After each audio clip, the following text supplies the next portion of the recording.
Have you ever had a long layover when flying? If so, let me know in the comments what you did during that time.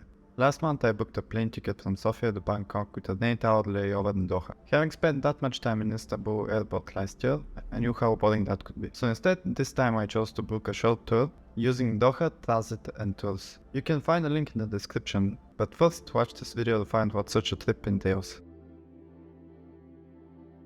Qatar is a very interesting country. Although it has a population of just under 3 million, only about 300,000 are citizens, with the rest being foreign workers and investors. Qatar became wealthy due to its natural gas resources, holding more than 10% of the world supply. But in recent years, the government has been actively diversifying its revenue sources and reducing its dependencies on gas mining. Qatar Airways is one of the ways that the Qatari are trying to diversify, by establishing a global network connecting Doha with major cities and destinations around the world. Airways include financial services, tourism, technology innovation, and foreign investments. Qatar was of course the host country for the FIFA 2022 World Cup. The first place my guide took me was one of the stadiums, Stadium 974. It's called that because it's built from 974 recycled shipping containers. 974 is not randomly chosen, as it's the International Qatar Dial Code. Soon the stadium will be torn down and rebuilt in another country. Falcons are the national bird of Qatar. They hold a special significance in Qatari culture and heritage. Falcons have been used for hunting in Qatar and the Arabian Peninsula for centuries, and are considered as a symbol of prestige and tradition.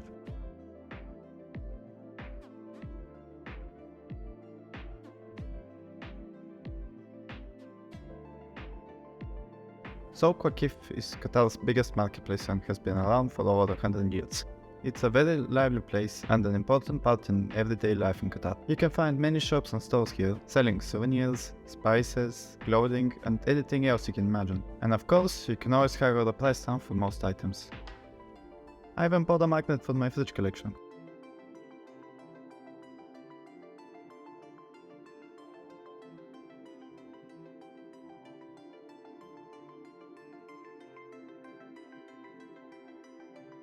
As part of the tour, I took a traditional Dhow boat ride along the Doha Corniche. The Doha Corniche is a 7-kilometer long waterfront walkway along Qatar's capital city.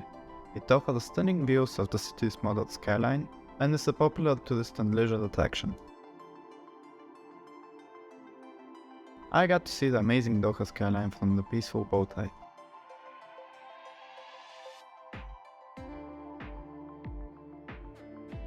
In honor of the World Cup being held in Qatar, a giant FIFA World Cup Qatar 2022 logo was built on a man-made island in a bay. When viewed from different angles, it can look like a circle ring or the logo itself.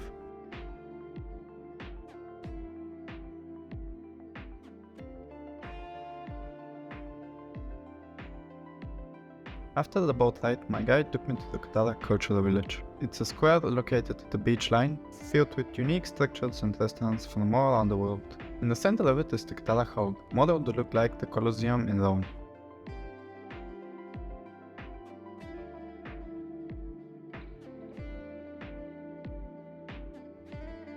Once you go inside, you'll find a theater-like scenery. It has incredible acoustics. Anyone who stands on the stage is heard clearly from the audience chambers.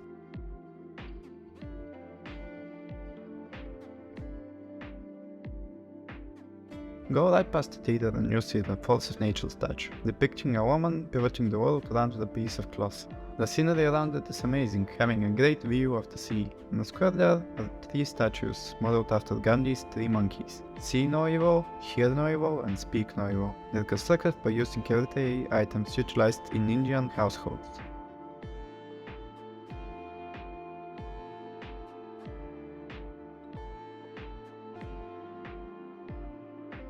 The last place we visited in the Katara village was Masjid of Katara, modeled after the Blue Mosque in Istanbul. The mosque serves as more than just a place of worship. It also functions as a cultural and community center, hosting events, lectures, and exhibitions to promote Islamic culture and heritage. It aims to foster a sense of community among Muslims in Qatar and create a platform for interfaith dialogue.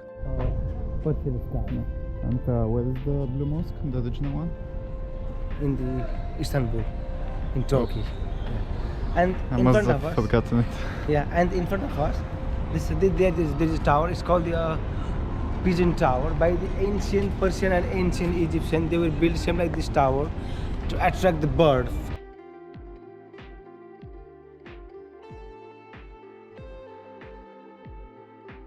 The final part of my trip was Lusail, a planned city on the coastline of Qatar. It is one of the most ambitious real estate developments in the country, and is being built from scratch on an area spanning over 38 square kilometers.